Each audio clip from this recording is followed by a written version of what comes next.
Muy buenos días, amada iglesia. Para los que no he saludado, gozo estar nuevamente en Barbosa, mi casa, la casa del Señor, reunidos para escuchar su bendita y santa palabra. Yo los invito, mis hermanos, que vayamos nuevamente a la Escritura. No voy a leer el texto nuevamente completo, solamente ya el hermano Jeffrey lo leyó. Solamente quiero que leamos unos versículos para que entremos en materia en la exposición de la palabra de nuestro santo Dios. Vamos a estar en los versículos del 1 al 5 y luego del 16 al 17. Solamente vamos a leer estos versículos. Jueces capítulo 2, versículos del 1 al 5, 16 al 17. Permítame, busco la otra versión para poder... Voy a predicar sobre otra versión, pero en esta lectura lo voy a hacer desde la Reina Valera, la tradicional. No recordaba. Aquí estamos aún. Un segundito, por favor.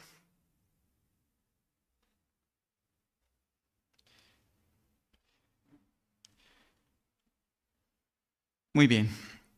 Dice la palabra de Dios. El ángel de Jehová subió de Gilgal a Boquim y dijo: Yo os saqué de Egipto y os introduje en la tierra de la cual había jurado a vuestros padres, diciendo: No invalidaré jamás mi pacto con vosotros, con tal que vosotros no hagáis pacto con los moradores de esta tierra, cuyos altares habéis de derribar, mas vosotros no habéis atendido mi voz. ¿Por qué habéis hecho esto? Por tanto, yo también digo: no los echaré delante de vosotros, sino que serán azotes para vuestros costados, y sus dioses os serán tropezadero. Cuando el ángel de Jehová habló estas palabras a todos los hijos de Israel, el pueblo alzó su voz y lloró. Y llamaron el nombre de aquel lugar Boquim, y ofrecieron allí sacrificios a Jehová. Versículo 16.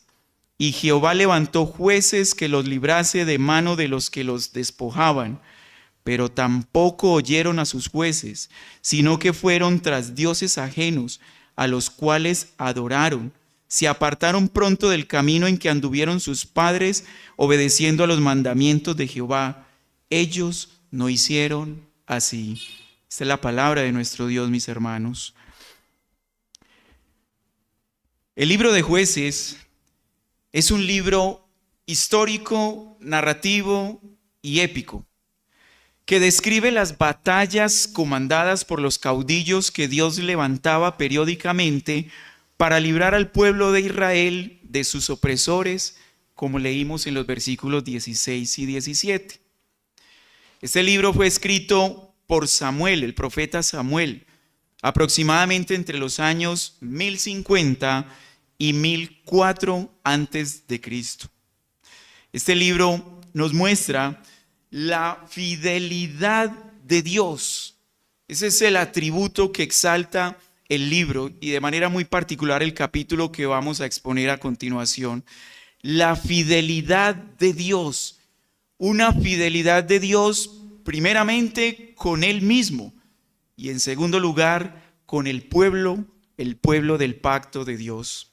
Y contrasta de una manera impresionante y triste y lamentable con la infidelidad del pueblo de Israel hacia el Dios de la fidelidad. Un pueblo que rompe el pacto de Dios. Un pueblo que lo único que se esfuerza es por pecar y pecar y pecar. En el libro de Jueces vemos un círculo de pecado. Un círculo que va descendiendo en espiral y cada vez es peor, es peor y es peor y es peor. Una oscuridad en la que cae el pueblo de Dios a causa de sus pecados y de manera muy particular por la infidelidad hacia el Dios de la salvación. Vemos entonces cómo Dios reacciona. Dios no es pasivo frente a esa infidelidad de su pueblo. Dios reacciona disciplinando y castigando a su pueblo escogido. Escuchen bien, hermanos. Dios no está castigando el mundo. Este libro no nos muestra el juicio de Dios o el castigo de Dios sobre el mundo. No, nos muestra el castigo, la ira de Dios derramada sobre su propio pueblo, un pueblo infiel. Ahora, vemos la misericordia de Dios aquí. No solamente vemos su fidelidad, no solamente vemos su ira, sino que también vemos a ese Dios misericordioso que levanta jueces o comandantes, como traduce el original de la palabra juez, que los libra de la angustia y del sufrimiento. En total fueron 12 jueces y Débora durante casi 300 años de oscuridad en el pueblo de Israel. Pero allí la misericordia de Dios siempre estuvo con ellos. Ahora, si queremos resumir la misericordia de Dios, su fidelidad y la perseverancia de Dios para salvar a un pueblo obstinado y pecaminoso, el libro que lo resume es el libro de Jueces. Este libro no solamente resume todo eso, sino que si quisiéramos condensarlo aún más, lo podemos condensar en este capítulo 2 del libro. Allí vemos a Dios obrando misericordiosamente, fielmente a su pacto, perseverando en medio de la infidelidad de un pueblo pecaminoso, idólatra, que abandona al Dios, el Dios que no solamente los salva, sino que también les entrega unas tierras. La tierra prometida es entregada como promesa. Dios cumple su promesa, pero el pueblo no es capaz de cumplir con las condiciones de ese pacto en la promesa. Ese es el tema que vamos a desarrollar en esta mañana. La fidelidad y misericordia de Dios, la infidelidad y obstinación de Israel para pecar y pecar y pecar. El título que le hemos dado a la enseñanza es Propósitos Divinos en medio de la idolatría. Todo esto ocurre después de la muerte de Josué, como lo leímos en el texto. Versículo 8 nos dice: y murió Josué, hijo de Num, siervo de Jehová, siendo de edad de 110 años. Y en consecuencia a la desobediencia de este pueblo de Israel por no expulsar a sus enemigos de la tierra que Dios les da, Dios entonces obra con disciplina y con castigo. Vayamos por un momento al capítulo 1, versículos 21, rápidamente. Una página hacia atrás, capítulo 1 de Jueces, versículo 21. Dice: mas el Jebuseo que habitaba en Jerusalén no lo echaron los hijos de Benjamín. Dios les había dado la orden de expulsar a todos sus enemigos, sacarlos fuera, acabar con ellos. Pero vemos que la tribu de Benjamín no cumple con ese mandato. Versículo 27. Tampoco Manasés echó a los de Bet-san y sus aldeas, ni los de Tacmac ni sus aldeas, ni a los habitantes de Dor y sus aldeas, ni a los habitantes de Ibleán y sus aldeas, ni a los habitantes de Megiddo y sus aldeas.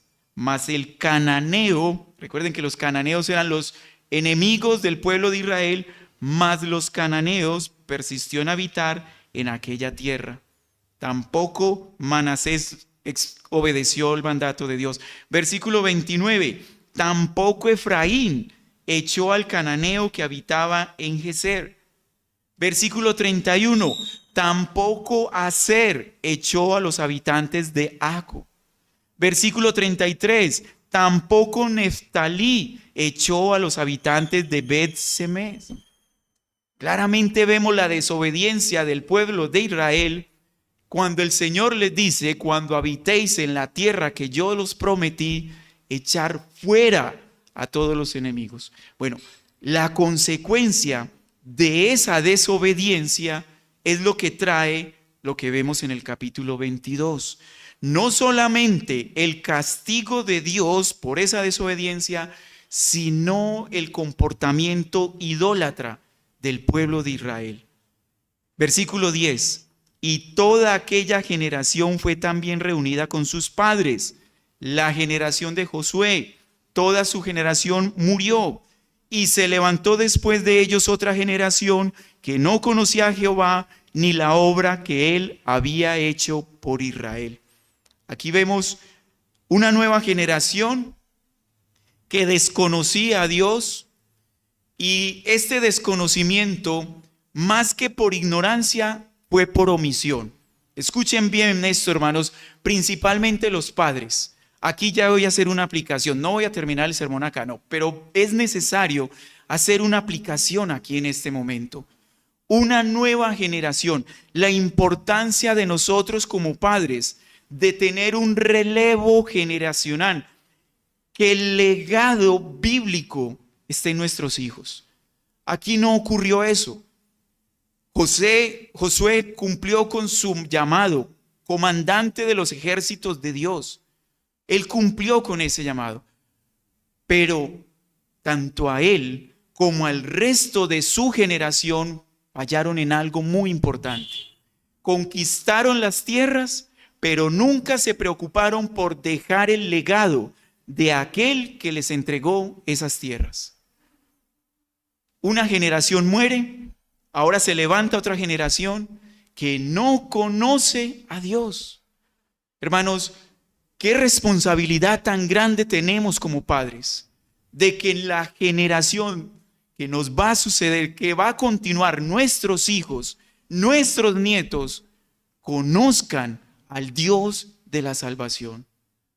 Si se escribiera un libro, si el Señor Jesucristo no ha regresado de aquí a eso, y se escribiera un libro en el cual contaran los acontecimientos de la iglesia de Barbosa en esta época, yo aspiraría, yo oro a Dios para que en ese libro no diga que la generación después de la nuestra no conoció a Dios. Esto debe ser algo a nivel de la historia del pueblo de Dios, debe ser algo triste y doloroso. Hermanos, esforcémonos para que nuestros hijos y nuestros descendientes conozcan al Dios de la salvación, porque de lo contrario ocurrirá lo que ocurrió en la época de los jueces con el pueblo de Israel. Vamos a desarrollar la enseñanza en dos simples encabezados. Lo primero, vamos a ver ese desarrollo, cómo se desarrolla la idolatría del pueblo de Israel. De manera secuencial, ya vimos la primera base, una desobediencia por no expulsar a los enemigos de la tierra que Dios les entregó. Esa es la base, una desobediencia frente al mandato de Dios. Y en segundo lugar, vamos a ver los propósitos de Dios con ese pueblo idólatra, cómo Dios trabaja en medio de esa idolatría. Versículo 1 al 5, ya los leímos, no lo voy a leer completo, pero quiero que observemos lo que dice el primer versículo del capítulo 2.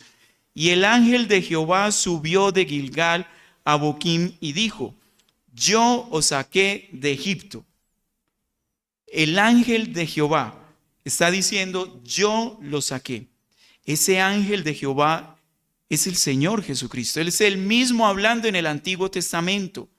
Es Él el que está diciendo: soy yo el que los liberé. Nadie más, ningún otro Dios, falso Dios de los dioses tantos que habían y que existen, fue el que los sacó de Egipto. Y es Él el que los introduce a la tierra de la cual Él había jurado a sus padres, cumpliendo esa promesa de que entregaría las tierras de Canaán. Ahora, allá hay una condición. Dios dice que todo eso lo hace por un juramento, por un pacto que Él hizo. Dios está cumpliendo su pacto. Dios es fiel al cumplir los pactos y los juramentos que Él hace. Y este dato no es menor que nos da Samuel aquí iniciando el capítulo 2 del ángel de Jehová ese ángel que él prometió en Éxodo 23 a Israel, que siempre estaría con ellos. Dice Éxodo 23, porque mi ángel irá delante de ti y te introducirá a la tierra del amorreo y del eteo y del feresteo y del cananeo y del heveo y del jebuseo, a los cuales yo exterminaré. ¿Cómo iba a exterminar Dios a todo este pueblo? A través del pueblo de Israel. Pero ellos en esta etapa de la historia incumplieron con el mandato y con el propósito que Dios tenía para con ellos. Destruirlos. En esa tierra solo podía habitar el pueblo de Dios. Sin embargo, el pueblo de Dios se dejó de seducir por los enemigos de Dios y al final terminan involucrados en sus prácticas pecaminosas, en sus prácticas de idolatría. Pero lo importante aquí es que Dios cumple sus promesas. Dios es fiel y es el ángel de Jehová, el que no solamente los liberta, sino que les da la tierra prometida. Ahora, ¿cómo actúan? Aquí hay una advertencia de parte de Dios hacia ellos en el versículo 1 del capítulo 2. Dios les está haciendo no solamente que recordaran el pacto, sino su fidelidad, pero también las consecuencias a las que ellos se atenían si no cumplían con su pacto. Eso debía haberlos llenado de terror. De hecho, el texto nos dice en el versículo 4 del capítulo 2 que sucedió que cuando el ángel de Jehová les habló estas palabras, todos ellos lloraron, alzaron su voz gimiendo a Dios y lloraron. Aparentemente la advertencia y la sentencia que se venía para ellos los había impactado y los llevaba a un supuesto arrepentimiento. Pero el texto no termina ahí, ¿verdad? Aquí vemos en el pueblo de Israel, y comiencen a hacer un paralelo con nosotros como iglesia. El pueblo de Israel, a través de esa amenaza de Dios, de esa advertencia, de esa disciplina que Dios iba a aplicar, reaccionan, pero reaccionan emocionalmente.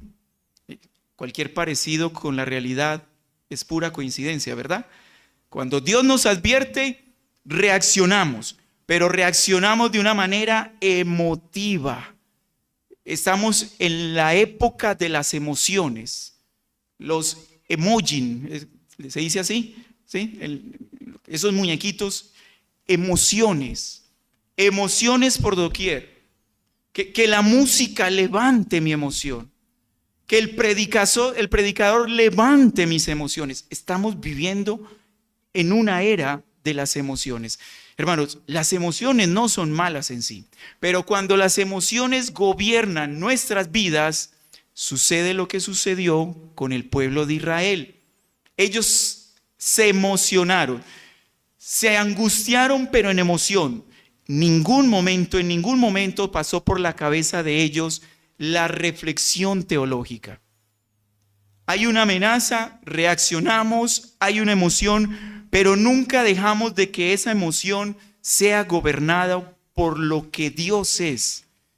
Si el pueblo de Israel se hubiera dedicado a analizar un poco más quién es el que les habla, el ángel de Jehová, sobre qué les está hablando, eso no sería una simple emoción. Sus llantos no quedarían solo en lágrimas de cocodrilo, sino que hubieran avanzado más allá, a un verdadero arrepentimiento, a una verdadera reflexión de quién les está hablando, aquel que los introdujo a la tierra prometida, aquel que los sacó de Egipto y les entrega a Canaán, aquel que tiene el poder para derribar a cualquier enemigo, también tiene el poder para disciplinar. Ellos nunca reflexionaron en ello. Por eso, como las emociones son pasajeras y como vivimos en mundos donde es como un carrusel, hoy nuestras emociones están arriba, mañana están abajo, emociones y emociones. Entonces, como vivimos a través de las emociones, como el pueblo de Israel vivía por las emociones, esas lágrimas que derramaron se olvidaron. Y pasamos al versículo 11 y al 13 y luego dice, y los hijos de Israel hicieron lo malo ante los ojos de Jehová y sirvieron a los Baales. ¿Dónde están las lágrimas? ¿Dónde está el clamor que Dios les está, cuando Dios les dijo lo que les dijo? Lo olvidaron. Rápidamente la emoción pasó. Recuerden, hoy la emoción está arriba, como mañana está abajo, entonces olvidamos lo que Dios nos dice y nuevamente volvemos a los continuos sucesos y acontecimientos y prácticas pecaminosas. Versículo 12, y dejaron a Jehová, el Dios de su padre, que los había sacado de la tierra de Egipto, y se fueron tras otros dioses, los dioses de los pueblos que estaban en sus alrededores, a los cuales adoraron y provocaron a ira a Jehová. Y dejaron a Jehová, versículo 13, y adoraron a Baal y a Astarot, dioses falsos que son los dioses de la fertilidad. Esto significa que simplemente el pueblo de Dios, el pueblo de Israel, dejan a un lado al Dios verdadero por irse por las migajas de un mundo vano y vacío. Se dejaron seducir. Nuevamente, amados, ¿esto solamente acontece con el pueblo de Israel? ¿O será que también es necesario y ocurre en nuestros días? No me contesten todavía. Sigamos adelante, porque podrán decir, en nuestros días no ocurren esas cosas. En nuestros días no hay un Baal. En nuestros días no hay un Astarot, ¿verdad? En estos días no vamos en busca de la prosperidad falsa de este mundo, ¿verdad que no? Bueno, esa actitud trae como consecuencia la ira de Dios. Y es por eso que Dios los entrega en las manos de los opresores. Versículo 14.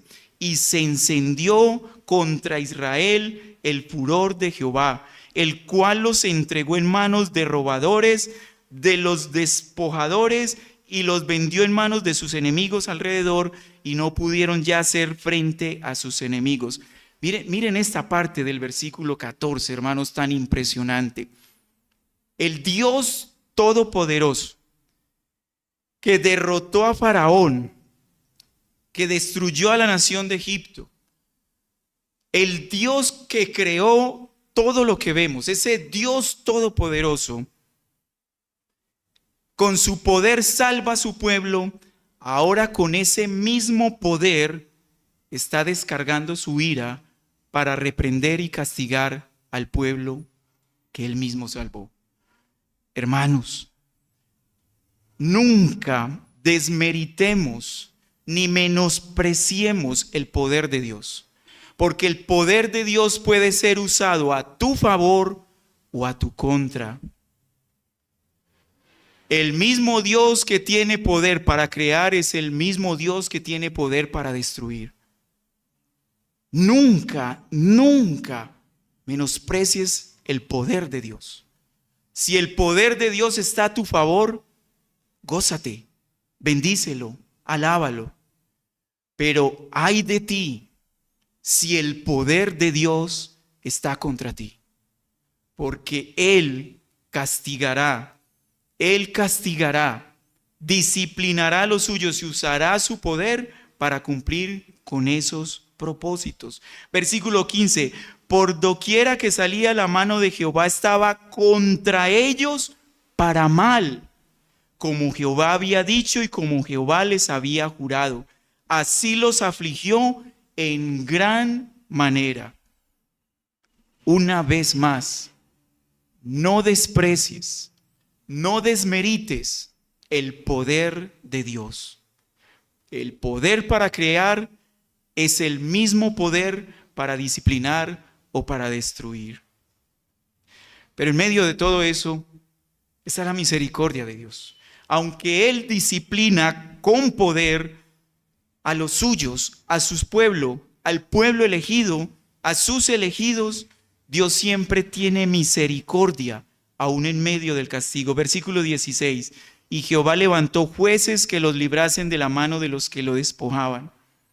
Hermanos, es por situaciones como estas, en medio de un pueblo que lo único que merecía era que otro diluvio cayera sobre ellos, al igual que también merecemos eso hoy. Es en medio de eso que Dios muestra su misericordia. Recuerden la palabra misericordia. Recibir lo que no merecemos. Eso es misericordia. Aunque el pueblo de Israel estaba siendo castigado de una manera que lo merecían, aún en medio de eso, Dios estaba presente con su mano misericordiosa. Y es por estos pasajes que el profeta Nehemías dice en el capítulo 9, versículo 17, pero tú eres Dios que perdonas, clemente y piadoso, tardo para la ira y grande en misericordia, porque no los abandonaste. Ese es nuestro Dios. Ese es nuestro Dios. Pero era tanta la inclinación de este pueblo idólatra que no le importaba el actuar misericordioso de Dios, no solamente cuando los disciplinaba, sino también cuando los libraba de esos enemigos. Este pueblo no estaba duro de cerviz, duro de corazón, no reconocían el actuar misericordioso de Dios. Por el contrario, persistían en pecar y pecar y pecar. Versículo 17. Pero tampoco oyeron a sus jueces, sino que fornicaron. Me encanta esta traducción. La Reina Valera, la antigua, no tiene esta palabra. Dice la SBT que ellos no obedecieron a los jueces, sino que fornicaron tras dioses ajenos, a los cuales adoraron. Se apartaron pronto del camino en que anduvieron sus padres, que obedecieron los mandamientos de Jehová. Ellos no hicieron así. Una vez más, ¿esto nos recuerda algo en nuestros tiempos? ¿O será que es solo del Antiguo Testamento? Dios misericordioso, Dios perdonándonos, y rápidamente por nuestras emociones lloramos, clamamos, y rápidamente estamos otra vez en nuestros pecados.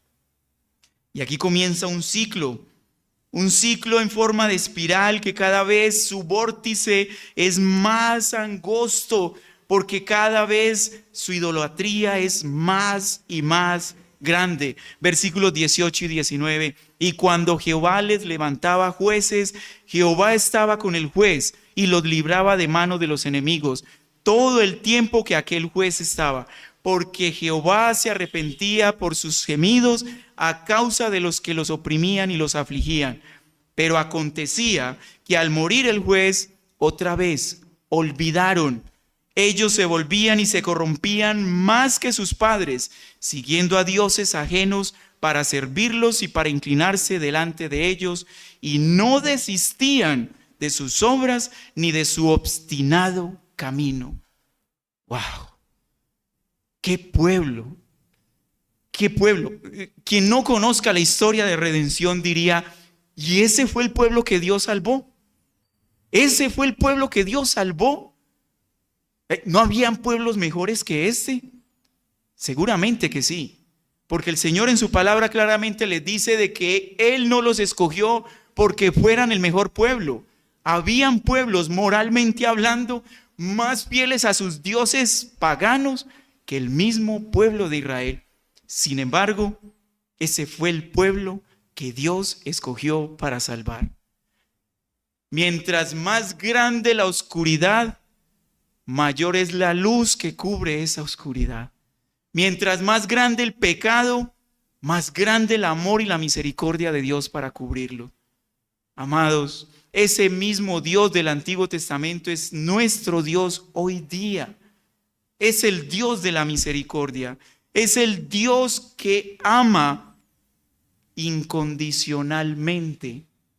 Porque si fuera bajo una condición, tanto el pueblo de Israel en este momento como nosotros hoy en día, solo mereceríamos la muerte y la condenación. Pero gloria a Dios por su misericordia y bondad para con nosotros. Sin embargo, La misericordia de Dios tiene dos facetas. Una donde no da lo que merece, pero también debemos tener en cuenta la faceta donde Dios lleva la disciplina a través de su misericordia. Porque como dice Filipenses 1:6, estando persuadido de esto, que el que comenzó en vosotros la buena obra, la perfeccionará hasta el día de Jesucristo. Él lo que empezó en nosotros lo va a terminar. La manera como Él va a terminar o a perfeccionar esa obra en nosotros también es a través de la disciplina. No despreciemos la disciplina, porque la disciplina nos lleva cada día a estar en más santidad y en consagración hacia nuestro Dios. Esa es la segunda parte de nuestro sermón. Esos propósitos de Dios en medio de la idolatría, aplicando disciplina, disciplina correctiva y también disciplina preventiva. Dice, continúa la palabra diciéndonos en los versículos, al final, versículo 21, y la ira de Jehová se encendió contra Israel y dijo, por cuanto esta nación traspasa mi pacto, que ordené a sus padres y no obedecen mi voz, tampoco yo volveré a echar de delante de ellos a ninguna de las naciones que dejó Josué cuando murió. Ahora, ¿por qué Dios dejó esas naciones o permitió más bien que esas naciones estuvieran allí? Propósito, versículo 22 y 23, para probar con ellas a Israel. ¿Qué iba a probar Dios en Israel? Si ellos guardarían el camino de Jehová, andando por él como sus padres lo guardaron o no. Y aquí hay un punto bien interesante y que es aplicativo para nosotros, hermanos. Cuando Dios nos disciplina y nos disciplina a través de nuestros enemigos, lo hace con el propósito de probar nuestra fidelidad. Repito, cuando Dios nos disciplina, dejando a nuestros enemigos aún vivos, lo hace con el propósito de probar nuestra fidelidad hacia Él. Eso es lo que vemos en el versículo 22. Para probar con ellas, con las naciones enemigas, a Israel. ¿Y qué iba a probar? Si ellos guardaban el camino de Jehová andando por él. ¿No les parece, hermanos, que nuestro Dios es un Dios muy sabio? Porque nosotros diríamos, pero Señor, ¿por qué no quitas a nuestros enemigos de nuestro alrededor?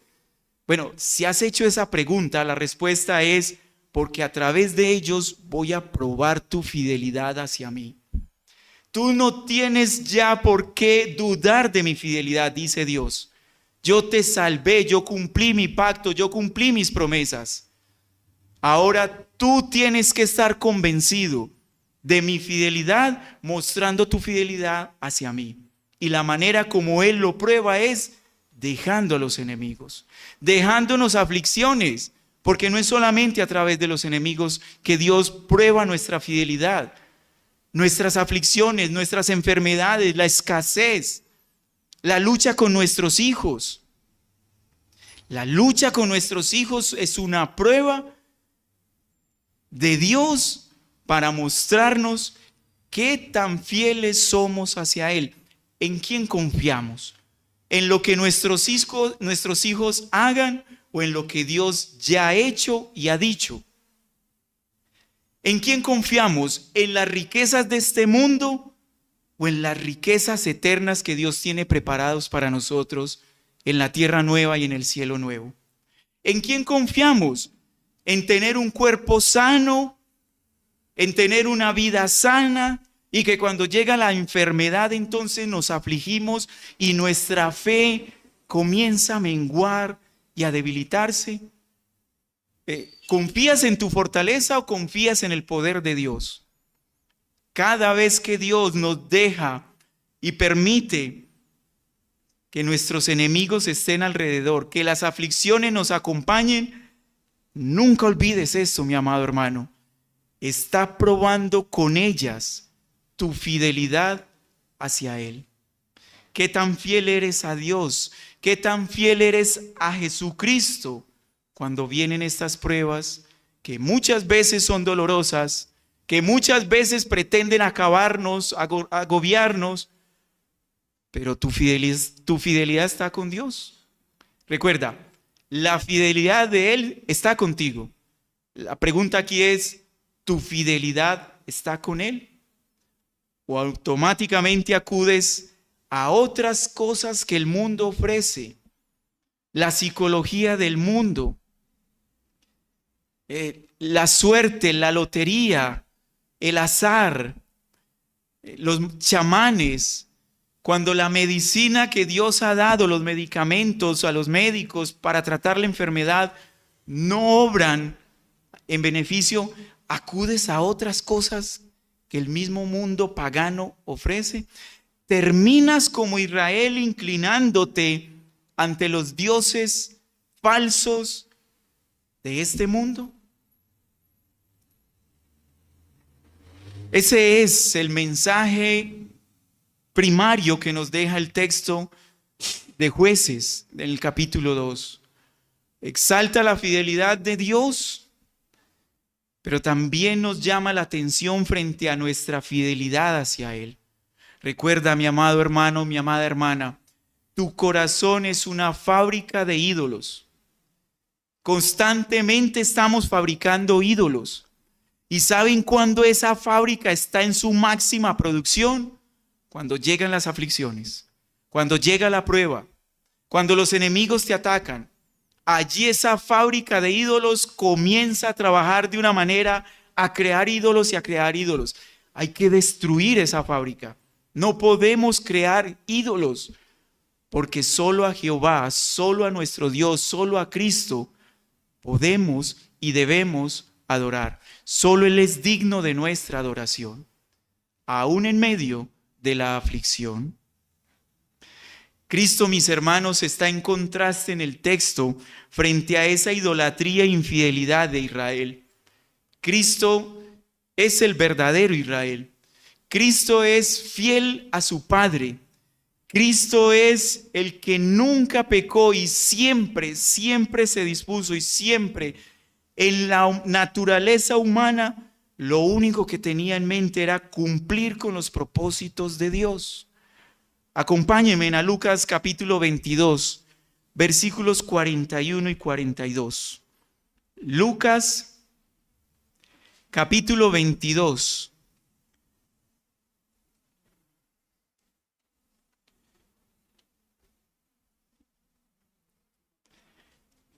Versículos 41 y 42.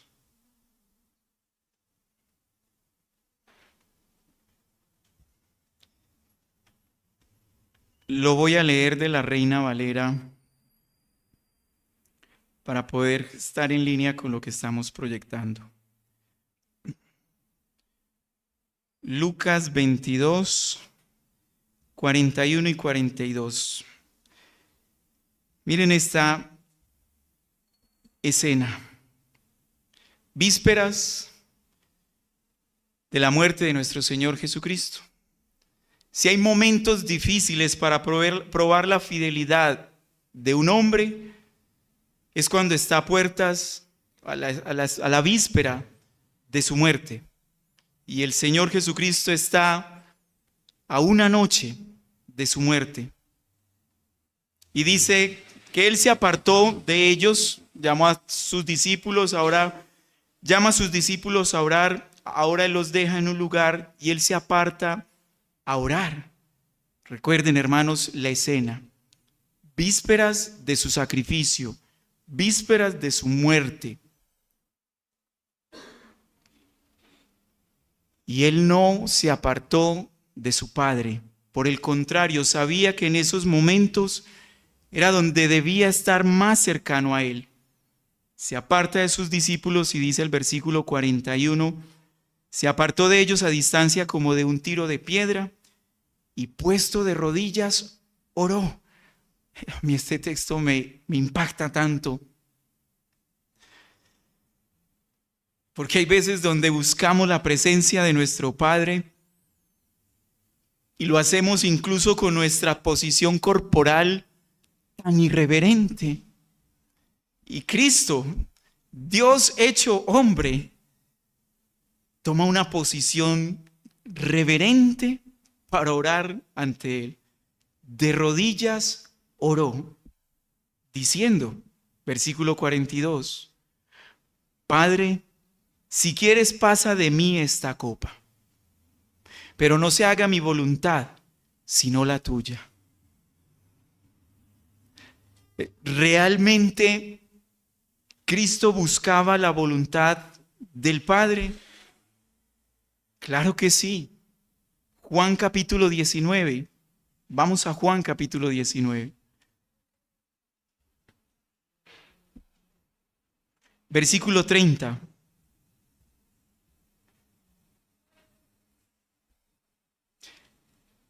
Ya está en la cruz. La oración del Señor en medio de su angustia era, si está en tu voluntad, pasa esta copa. Si está en tu voluntad, no me lleves, que no sea esta la forma de perdonar y salvar a los que tú me diste. Parafraseando las palabras de nuestro Señor. Pero Él sabía de que esa no era la forma. La forma era muriendo en la cruz. Él vino a ser fiel al propósito redentor, a lo que el Padre había establecido. Ahora en la cruz, dice la palabra, cuando Jesús hubo tomado el vinagre, dijo, consumado es. Y habiendo inclinado la cabeza, entregó el Espíritu. ¿Habrá grado de fidelidad mayor que este? ¿Habrá acto de fidelidad mayor que el que nuestro Señor Jesucristo brindó? Fiel a su Padre, fiel a los propósitos de Dios. Y hermanos, ¿saben algo? Por esa fidelidad de Cristo, los israelitas en el Antiguo Testamento, los israelitas de Jueces, por esa fidelidad de Cristo es que ellos pudieron ser salvos. Muchos de esos hermanos se salvaron en el Antiguo Testamento y se salvaron de la misma manera como nos salvamos nosotros hoy en día y como se salvará el último de los elegidos. ¿Saben por qué? Por la fidelidad de Cristo a su Padre. Si Cristo no hubiera sido fiel, ninguno de nosotros podía ser salvo. Pero gloria a Dios por la fidelidad de Cristo, porque por Él ahora nosotros somos salvos. Termino con esto. Cuando escuchamos este acontecimiento podríamos decir, bueno, esto le ocurre al reino, en el reino nacional. Esto ocurrió para el reino nacional. Ahora nosotros estamos en el nuevo pacto. Claramente el texto dice que es para los del antiguo pacto, pero nosotros ahora estamos en el nuevo pacto. Nosotros no debemos buscar ser fiel a Dios. Ya Él nos salvó y nos salvó por gracia. Entonces, ¿para qué nosotros obedecer la ley de Dios? ¿Para qué nosotros obedecer a los mandatos de Dios? Bueno, la respuesta es sencilla y aplicativa.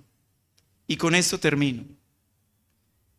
La manera en que se evidencia de que tú estás en el nuevo pacto es obedeciendo los mandatos de Dios. Si tú no obedeces la ley de Dios, los mandatos de Dios, entonces hay duda si verdaderamente perteneces al pacto de Dios. Si estás en Cristo o no estás en Cristo. La evidencia de eso es la obediencia a la palabra de Dios. La evidencia de que tú estás en el pacto con Cristo es qué tan fiel eres a Cristo. Hermanos, ¿cuánto te esfuerzas por ser fiel a Dios? ¿Cuánto te esfuerzas por cumplir sus mandamientos? ¿Cuánto te esfuerzas por cumplir ese mandato de hoy, su día santo, hacer todo lo que esté en tus manos para estar aquí? Dejando a un lado la idolatría del mundo. ¿Cuánto le enseñas a tus hijos la prioridad de estar con Cristo? ¿Cuánto te esfuerzas por serle fiel a Cristo? Bueno, la respuesta a eso va a mostrar si verdaderamente estás en el pacto con Cristo o no. Una más. No desprecies la disciplina que Dios da. No la desprecies. No la busques. No la busques. Recuerda, el poder de Dios para crear es el mismo poder de Dios para castigar y para destruir. No busques la disciplina de Dios. Pero si Dios en su providencia te disciplina, dale gracias. Porque a través de la disciplina Él te está perfeccionando y te está haciendo cada día más como Cristo. Pero aún en medio de esa disciplina hay que continuar siendo fiel a Cristo. Recuerda, Él prueba tu fidelidad a través de la disciplina, a través de las pruebas. Que el Señor nos ayude, hermanos, a ser fiel a Cristo, solo a Él, y que veamos su fidelidad como un ejemplo para continuar avanzando en este caminar, en este valle de lágrimas, lleno de dolor y de tristeza, pero con la esperanza de que esto algún día terminará. Y terminará para nosotros en buenos términos, en felices términos, en la gloria eterna de la mano del Señor por toda la eternidad. Ahora, amigo, si en este lugar hay alguna persona, los jóvenes que están aquí, que no han entregado sus vidas a Cristo, déjame decirte de que en este momento la ira de Dios está sobre ti. La ira de Dios está sobre ti. La misericordia que Dios hoy ha tenido hasta este momento contigo es una misericordia que puede ser limitada. En algún momento su misericordia puede terminar y recibirás el castigo eterno si no te arrepientes de tus pecados y buscas de Él, de su fidelidad, de su amor y misericordia para contigo. Hoy es el día de tu salvación, mi amigo, mi amiga, jóvenes que no han entregado su vida a Cristo, hoy puede ser el día de tu salvación. No continúes en tu idolatría. Abandona tus ídolos y ven al único Dios verdadero, que es nuestro Señor Jesucristo. Solo Él te puede salvar. Los demás ídolos te van a condenar, pero solo Dios, el Dios de la salvación, te puede salvar. Ven a Cristo hoy. Oremos. Gracias, Padre, por tu palabra. Gracias por recordarnos, Señor, lo infieles que hemos sido en muchas ocasiones, lo idólatras que hemos sido, y más aún cuando han llegado las pruebas. Queremos huir de tu presencia en vez de acudir a tu presencia. Perdónanos, Señor,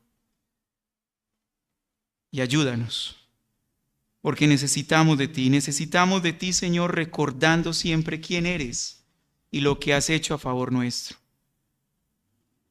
Permítenos mantener eso siempre en nuestra mente y que de esa manera podamos ser animados, confrontados y ayudados para vivir en fidelidad a ti. Nuestra vida te pertenece y todo lo que hacemos lo queremos hacer para tu agrado. Ayúdanos, Señor, para que así sea. En el nombre de Cristo te lo pedimos. Amén y amén. Muchas gracias, mis hermanos. Dios los bendiga.